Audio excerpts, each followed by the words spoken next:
Good afternoon, everyone. Welcome back to the EFL Betting Show here on the Odds Now YouTube channel. My name is Matt Hill, and I'm delighted to say I am once again joined by my regular co-host and esteemed EFL expert, Mr. Gab Sutton. And if you're watching the EFL Betting Show for the first time, well, welcome along.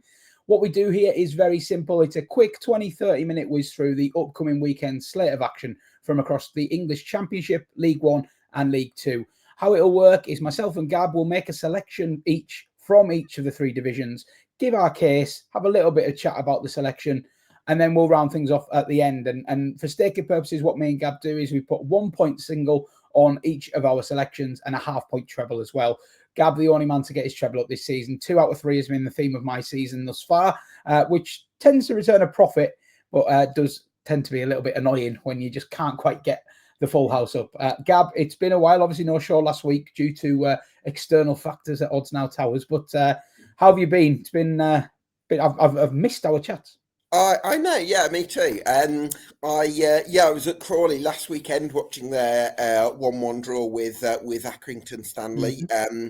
Crawley definitely look a little bit better than their league position, so they could be a team to watch after Walsall against Bromley tomorrow. So looking forward to that one, a bit of a top of the table clash. I've actually got a selection around that game to bring you later in the show. So have I, and so have I. Right.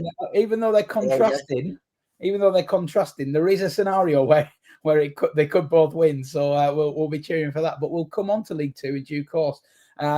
Interesting what you said about Crawley as well, Gab, because I think we've said that a few times in recent weeks that we think Crawley might just be a little bit better than Bear results suggest. And good to see that your eyes kind of backed that up when you were going to see them in person.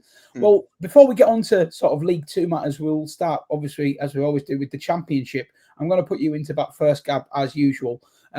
You are fond of a double chance, but this is a chunky price double chance. I'll give you it. Odds against on the double chance tends to suggest that you're backing a big underdog, sort of 3-1.72 for the win price. And that is the case here. It's Swansea up against West Brom. You want to get with Swansea or the draw. That is 11-10 with Betfair at the time of recording, which for reference is Friday afternoon. So tell us why you've landed on this one, Gab.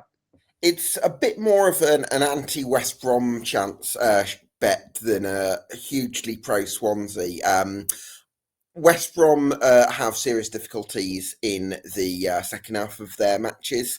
They tend to have very energetic starts that make you think, hang on, this looks like a decent team. They tend to drift downwards towards the end of the first half. And then by the second half, they look like they're running on empty. I think that's been a huge problem. I don't think they're anywhere near as fit as they were under Carlos Corberán. I don't actually think their squad's that good as well when you look at the number of big players that have left the Hawthorns over the last 3 windows.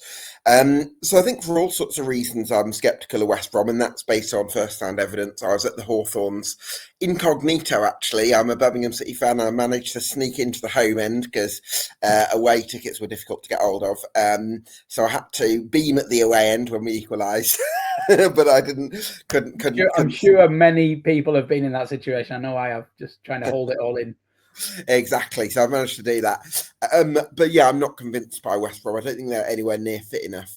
And so I'm kind of just taking the chance that Vitor Matos as new Swansea boss, not something I've had the chance to do too much due diligence on, but I'm kind of backing the sort of the instant impact sort of based on a price-based play. I think 11-10 for Swansea. I think 11-10 on West Brom to not win when they've only won 1 of their last 7. I think that's pretty good value. Well, just before we move on from this one, Gab, interested to hear your thoughts on Alan Sheehan's departure, because he signed a 3-year deal, obviously, 6-7 months ago. Yeah. Talk about like long-term planning. Obviously, he seemed to sort of fit the club's ethos in a lot of ways, but it's unravelled very quickly, hasn't it, for him? Because it was a good start to the season as well. Yeah, it was. And also, it was a brilliant end to last season in terms of form under Sheehan. I suppose what I would possibly argue is Sheehan maybe doesn't have that either that managerial experience or that coaching pedigree in terms of so it's kind of in some ways he's between both categories, and he's done really well as a caretaker, but sometimes I'm reluctant to overcommit to managers on the basis of a really good caretaker stint, because I think there can be a lot of factors at play there. So yeah, I think probably from Swansea's point of view, they went with the vibes and the momentum as opposed to maybe backing the best candidate for the job. That's how I would look at it. But having said that, I don't think City being 17th on, I think they've probably spent more than they maybe normally would, but they're not particularly big spenders. It's about par, isn't it? They're not. Yeah, it's about par. Yeah. So yeah, I think maybe some would say that's a little bit harsh, but the form towards the end wasn't great. Well, yeah, the Tom Gorringe quote was the club needed a reset, so we'll see if Vitor Matos is the man to provide that. Comes in from Maritimo in the Portuguese top tier, I believe. So yeah, very interesting left field appointment, and Gab is backing him to get off to a decent start against a West Brom side he has some valid concerns about, to be fair. 11-10 on Swansea or the draw, his best price with Betfair. Over to me in the Championship then. I'm going to keep it fairly simple. I was surprised to see 5-4 available for Preston to beat a Sheffield Wednesday side that have only won one game this Championship season. Obviously, that doesn't tell the whole story with Wednesday. I think most people are familiar with the scenario that they find themselves in this term, with horrendous off-the-field turbulence, administration, and a very, very small squad to work with as well. So, they are working in extenuating circumstances, but the reality of the situation is this is a Wednesday squad that have looked out of their depth by and large at this level. There's been some good spirited performances, but it's really, really tough right now to see a way where they survive in the Championship. Obviously, the talk is rife about the new ownership. It feels like something is imminent. I think they've put a date of like end of next week for some kind of announcement of progress, which is really, really exciting. And for Sheffield Wednesday, such a well-supported club, you're really hoping that it works out well, and not really liking the noises of like Mike Ashley and those kind of people interested in the club. Sure. You hope that they get a good, enthusiastic owner that wants to invest and take the club back to where it was. But as a bettor, you have to deal in the here and now. And I'm not really seeing the evidence why a team should be odds against to beat them at the moment. Never mind a team in Preston who are exceeding all expectations. And time will tell if they can continue this spell of form. Recently, the results have momentum's just steadied a little bit. A lot of draws in there at the moment. But they're still being ultra competitive in every game that they play Preston. I think they're really well organised. I don't think you can give Paul Heckingbottom enough credit, really, because very, very few people would have had Preston in and around their top six coming into this. Most people would have, you'd have been forgiven. I think a lot of people were saying they could sleepwalk towards a relegation, more likely than go towards the top six. So, yes, we're not even halfway through the season, but there's a big enough sample size of games now to say this Preston side are really well organised, really well drilled. They know exactly how they want to play. They've got a good. I really like the balance of experience and sort of youthfulness in this team as well. And I just don't see how they're 5-4 here to be the worst side in the Championship right now. I think maybe still a little bit of the market not fully convinced that Preston are a top six side, and I'm not convinced that they're a top six. But I'm convinced they're good enough to beat Sheffield Wednesday here, and I think 5-4, I'm more than happy to get them on side. Yeah, I mean, interesting, because I would consider myself a football person that's kind of dabbles in betting rather than a betting person that dabbles in football. But if we look at the pricing aspect, Matt, I would say, from my understanding of the betting industry, I would probably price it at 8-11 if I was the trader at the away win. I think that I honestly think, Gab, that I'm trying to get my head around why Preston couldn't be this price, and I think it's that they're assessing Preston almost on pre-season expectations of Preston. That this is going to be a bottom, a lower half side, maybe looking over their shoulders a little bit. But there's nothing in this last however many games we've had in the Championship now to make me think that Preston aren't capable of going to Hillsborough and doing what most teams have done, doing a professional job on a very thin squad, with a lot of external factors distracting them off the pitch. And like you say, I fully loaded up this weekend's betting coupon, expecting to see odds on here. And when I got odds against, and it's not just odds against either, it's 5-4. It was even bigger. It's not And like it's 21-20. It's yeah, 5-4 is like a quarter and a quarter on top. it was 13-10 when I started doing my notes. It's gone to 5-4. I wouldn't be surprised if they go off evens, to be honest. And I think that's much more where it should be. I think right now there's more than a 50% chance of Preston winning this game. So I really, really like that bet. But we shall see. It's not always that straightforward, is it? Maybe Sheffield Wednesday will put a spanner in the works for me. But I like the thought of backing Preston at 5-4 here. But we'll get into League One then, Gab. And you don't often go for, real odds-on picks on this show. I think it's fair to say you quite like thinking outside the box and going with creative angles. Sometimes you see an odds-on shot and you just think that is absolutely rock solid. I'm guessing that's where you're at with Huddersfield to beat AFC Wimbledon here at 3-4, 1.75 with 10 bet and a couple of others actually. Yeah, I think I'm kind of applying a similar principle to the Hong Kong Stock Exchange, where when you see a stock going up, you kind of want to get behind it. And that's kind of where I'm at with Huddersfield, where they've won 2 of their last 3 games. And I'm starting to see a bit more of the football that League One wants to play.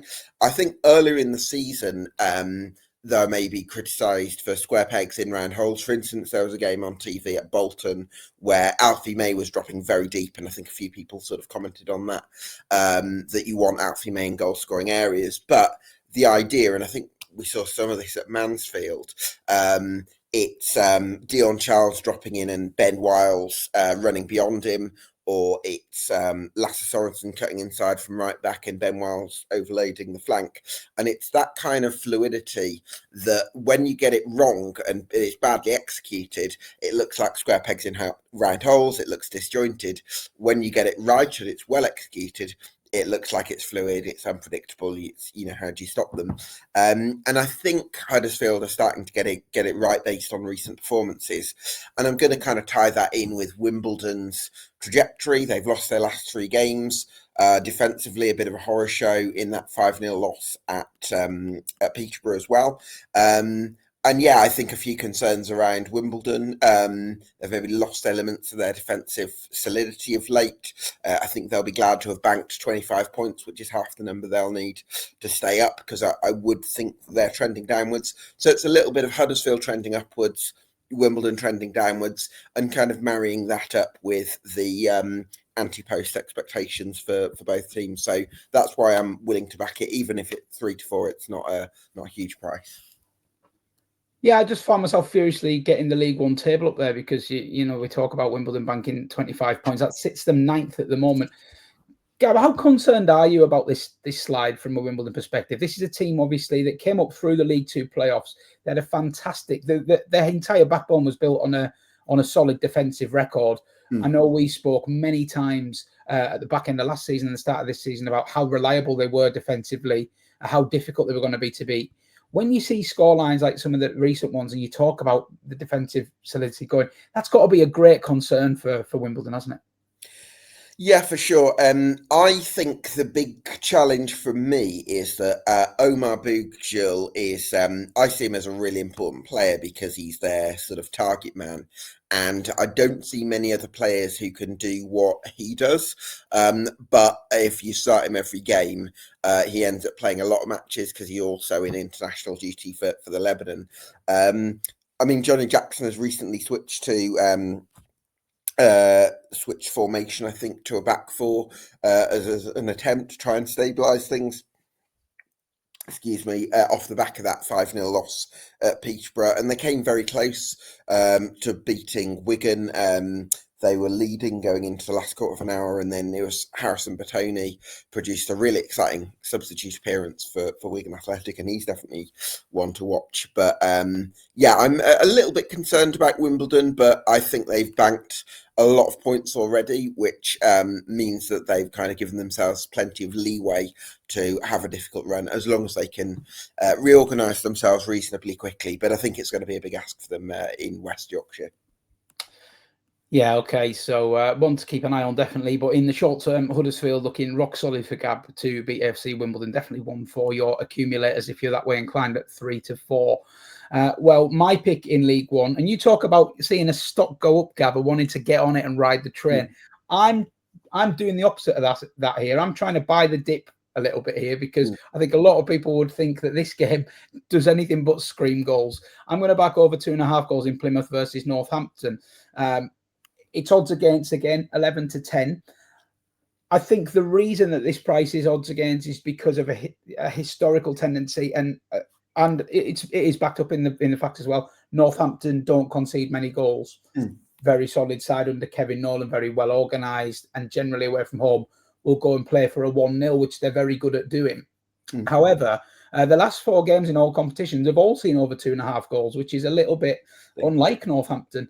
And Plymouth, I think this is a really interesting and important fixture for them, because obviously it was bottom versus second bottom last week against Port Vale. Really important game for them, and it felt like a sort of season-defining moment where, are they going to be able to pull themselves away, or are they going to be embroiled in this kind of unexpected relegation scrap? They won the game 1-0 with Laurent Talai scoring, and actually put him up at 15-2 first scorer on our football punters panel. Bit of a shameless plug there, which you can read on oddsnow.com later today. But yeah, Talai got the winner. If you go back and watch the highlights, they were absolutely under the pump from Port Vale, to be honest. Port Vale had 8-9 decent, not gilt-edged, but decent chances. Connor Hazard in goal, some great saves. And yeah, that was pretty much Plymouth's only sight of goal that Talai tucked away. So I'm not sure that Plymouth are out of the woods yet. And I really think that there'll be an expectation at home park to go and follow up that victory now and really start their season up and running. That may put a bit of an emphasis on Plymouth to go forward, but clean sheets have been an absolute nightmare for them this season. They are leaking goals left, right, and centre. So I guess it just depends on your perspective here. Do you look at Northampton as a really good defensive side who will shut Plymouth out, and it'll be like a 0-0 or a 1-0, or is there a chance that with Northampton conceding a lot of goals at the moment and Plymouth likely to go for it, but also very vulnerable at the other end, that this could actually open up a little bit? And I'm leaning towards it opening up a bit as well. I think Tom Cleverley, he's bound to be feeling the pressure. Expectations were really high when he took this job. Promotion was all the talk in the pre-season. Suddenly you're fighting potential relegation if you don't get your act together. It's a lot of pressure. He's at home. He's kind of got to go for it. And that may just fall into the hands of Northampton, I think, unfortunately. But like I said, Talai, there's lots of good attacking threats in this Argyle side, despite their struggles. And I do see an avenue where this becomes a 2-1 or a 3-1 kind of game in either direction, to be honest. So I'm happy to chance the 11 to 10 here. Go against the trends of the season. Go for the more recent sort of angles and go with over 2.5 at 11 to 10. Well, I think the argument for that, Matt, would be we've got 2 very talented up-and-coming strikers on show for either team, and you weren't going to mention it because you were too decent and humble a man, so I'm going to mention it for you. We obviously couldn't record the show last week, but Laurent Talai, you did tip up Laurent Talai to score any time. Yeah, we ran out of time, didn't we, to film last week, Gab? Because I had some other bits going on, interviews and whatnot, and we said, let's leave it this week. But I wanted to put Talai up any time and first, and obviously it landed. Yeah, so I think, I know he's a real threat, by the way. I saw him away at Burton Albion when Argyle won 4-0, which feels like a strange result given what happened to other teams, after that game. Yeah, Talai is a real threat. He's constantly looking to get in behind. He's a real menace. And then Northampton have Ethan Wheatley. I maybe wouldn't say to the same extent, but he's capable of moments of individual brilliance. He's England under-20s for a reason, and he's got that connection with Kevin Nolan as well. So, yeah, Laurent Talai and Ethan Wheatley could be good shouts for the anytime goal scorer market. Yeah, and it's definitely, regardless of how it pans out, it's an interesting game, isn't it? Because Northampton, I think, a lot of people considered them favourites for relegation at the start of the season. So it could yet be drawn into things. Plymouth, obviously desperate to get up at the other end. But I must say, knowing a Plymouth fan, that there is a definite worry around the club at the minute with the level of performances. Things need to turn around quicker and sooner rather than later. We'll move on to League Two, Gab, and might as well just get it out there. We've both got our picks in the same game here. So it's just one game we'll be discussing, and very usefully, Gab is attending this game. Plenty of talk here, and it it's a nice game to focus on, isn't it? Because it's a top of the table clash here between Walsall and the surprise package of League Two, I would say, this season, Bromley. And I don't want to discredit them with that term surprise package, because they did very well in their first campaign, rock solid. I don't think anybody would have had them third after this amount of games. So all credit to Andy Woodman and his squad there. Gab, we've got slightly contrasting angles here. You're going to argue for a lack of goals. I'm going to put up a goal scorer. I'm going to put up Michael Cheek as the anytime scorer at 9-4. So let's just talk about the game as a whole then, because Walsall league leaders, I'll be honest, I've still got my reservations about Walsall in terms of whether they can win the title. I think they're a very one of the best sides at the level, certainly. I don't know if I've still got a little bit of a niggle in the back of my head about the way last season finished, and maybe they struggle to get over the line there. But I know that you're a big fan of the work that's going on down there, aren't you? Yeah, I think there's some very good people there. The reason why I'm going to make the case for under 1.5 goals, and by the way, 1-0 to Bromley with Michael Cheek. That's what we're after, isn't it? That's what we're after. It's not unheard of, is it? So, we'll keep our fingers crossed for that. My argument for under 1.5 goals, my prediction for the game is 0-0. But I've gone with under 1.5 goals at 9-4. But if you want to go for the 0-0 correct scoreline option, that I wouldn't put you off that at all. And this is why, because I think Walsall's approach is very crossing heavy. And I think there's two reasons why I think that's not going to work in this game. Firstly, they're without Aaron Presley, who maybe has a greater physical capability at this stage of his career to constantly hassle and harry defences all game than Jamil Matt, who has been a really good target man over the last 10 years, but maybe a bit more limited in what he's physically capable of as a veteran now. So there's that. Aaron Presley's out. And then secondly, Bromley centre-halves are Deji Elariwe, who's 6'5", and Omar Shomi, who's 6'6". So you try crossing the ball into the box or going long to Jamil Matt. Maybe 5 or 10 years ago, Jamil Matt might have had more of a chance in those kind of duels because he's been a very good target man. I don't think he's going to get the better of them on Saturday.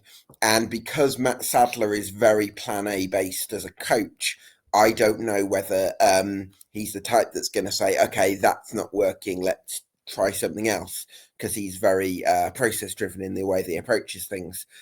From Bromley's point of view, I think they're going to sit very deep. I think they're going to be compact, and I think they're going to back Ellery and Chouameni to head balls out of the penalty area all day long, and Grant Smith's going to make some saves when he needs to. So I think Walsall are going to be putting the pressure on for most of the game, which may restrict Bromley's opportunities to create for Michael Cheek and to win those set pieces, which they tend to threaten from. But I also think Walsall are going to struggle to score because I don't think they're going to win the aerial duels in the penalty area, and that's how they tend to get their goals. Yes, and do you know what, Gab? I do actually agree with you on the sort of. I know we were joking before saying that 1-0 Michael Cheek will do is lovely. That's kind of how I see this game maybe going. I think, and I think you made a good kind of summary of it there. In that, I see Walsall maybe approaching this game with a plan in mind and the plan not working, and I don't know whether, like you say, I'm just not sure whether Matt Sadler is quite nimble enough to sort of just throw the game plan out the window. Bromley will have a game plan, and you know exactly what it's going to be. As you've said, they're going to sit in, suck it up, take anything that comes in their box and try and deal with it. And that's what they've been doing ever so well this season. And it's why they're third in the league. That I wouldn't say Bromley are doing anything. They've not reinvented the wheel. They just have very players in each position who have the physical attributes to execute the game plan. And relish a battle, really. And I don't think it's disrespectful to say there's probably coming from non-league fairly recently. There's still hallmarks of that kind of approach there, where it's very physical and you have to win the battle before you play your football. It also helps that they have one of the most prolific forwards in the EFL, leading their line as well. Michael Cheek, I backed him top goal scorer last year, and I've backed him again this year, and he's second currently to Aaron Drinan of Swindon, but I definitely think he can still rope him in. He's on 8 goals, and I think Drinan's on 10. So, he'll be fancying a back-to-back Golden Boot. Cheek, it's an interesting one. He's very, very happy at Bromley, but he's no youngster, and I'm sure last summer there was a couple of inquiries about maybe other clubs that just want an out-and-out goal scorer, and maybe giving him a chance higher up or a nice pay deal, a nice payday. He's stuck with Bromley, a team that, with no disrespect, you wouldn't have thought had much chance of competing for promotion this season. And actually, it's turning out that they may well get themselves in and around those playoffs come the back end of the campaign. So, Michael Cheek, I have a bit of a rule with Michael Cheek where anytime he's sort of over 7-4, anytime goal scorer, I'll have a good look, because I think that if you look at his ratio of goals to games in League Two, he scored 33 goals in 52 League Two games across the last two seasons. Yeah. I mean, it's an obscene ratio. It's better than 1 in 2 over such an extended period. And, you know, like you're basically saying there, obviously it's not literally quite the case, but 50-50 chance that Michael Cheek scores over the last season or so. So I see this game panning out? Yeah, I totally understand why he's a bigger price than usual, but 9-4 is quite a lot bigger than usual. I think he's only deemed the third or fourth most likely player to score in this game. But like you, Gab, I see Bromley sitting in, soaking up the pressure. It might just be a case of taking one chance, which this man is very proficient at doing. He's also on penalties, which also always helps for an anytime goal scorer bet.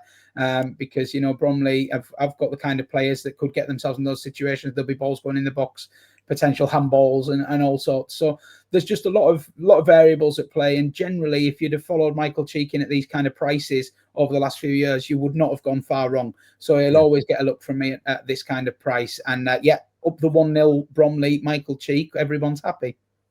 Absolutely. Okay, so that is Walsall Bromley covered and nice and in-depth for you there. We'll just go back over our picks, but before we do so, we put a point single on each of our individual picks, and we'll have a half-point treble. If you want to follow in each person's treble this week, Gab, you're just shy of 10-1 this week, which is quite modest by your usual standards, I must say. And just to recap Gab's picks, he's gone for Swansea double chance against West Brom at 11-10 with the new manager bounce in effect.